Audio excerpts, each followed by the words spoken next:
কিভাবে খুব সহজে আমি টমেটো এবং আলু দিয়ে একটি মজার তরকারি রান্না করি সেটাই আমি আপনাদের আজকে দেখাবো। সো হ্যালো এভরিওয়ান, আসসালামু আলাইকুম। কেমন আছেন সবাই? আশা করি সবাই ভালো আছেন। আমার চ্যানেল নাইমাস কুকিং রেসিপিতে আমি আজকে শেয়ার করতে যাচ্ছি খুবই মজাদার একটা তরকারির রেসিপি।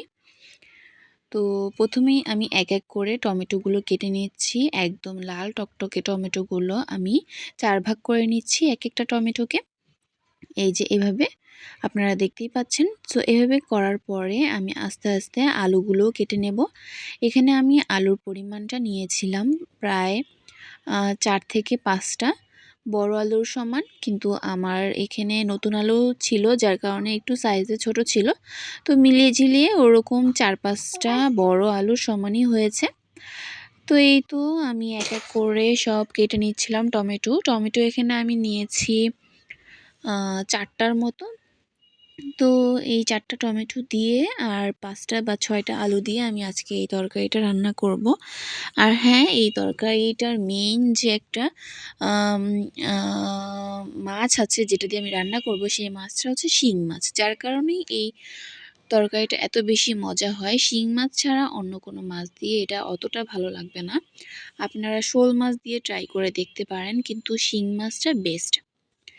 তো এই শিং মাছটা দেওয়ার কারণেই কিন্তু অনেক অনেক বেশি মজা হয়ে ওঠে।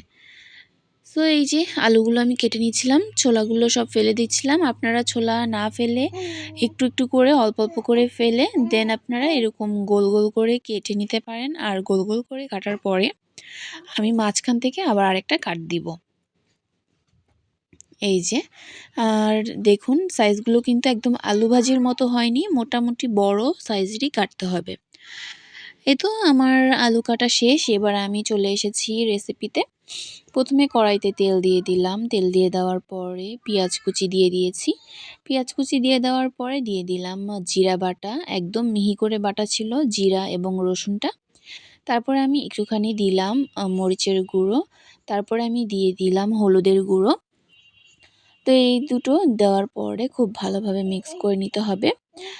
মশলা দেওয়ার মধ্যে আমি হলুদের গুঁড়োটা আমি আগে দিয়েছিলাম।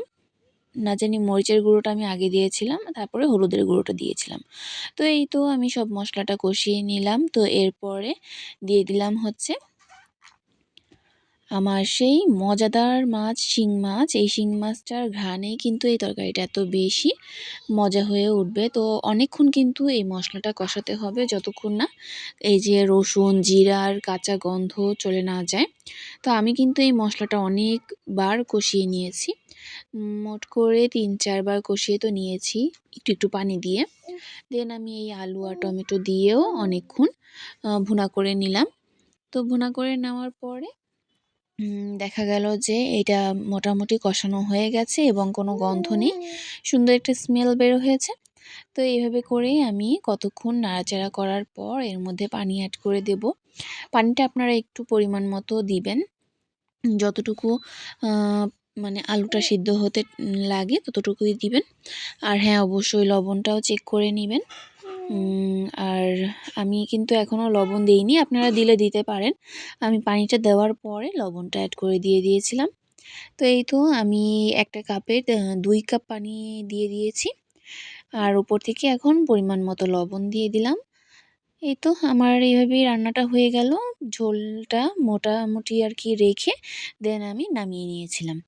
এই তো খুবই অসাধারণ এই রেসিপিটা। আপনারা ট্রাই করবেন আশা করি। আল্লাহ হাফেজ। আসসালামু আলাইকুম।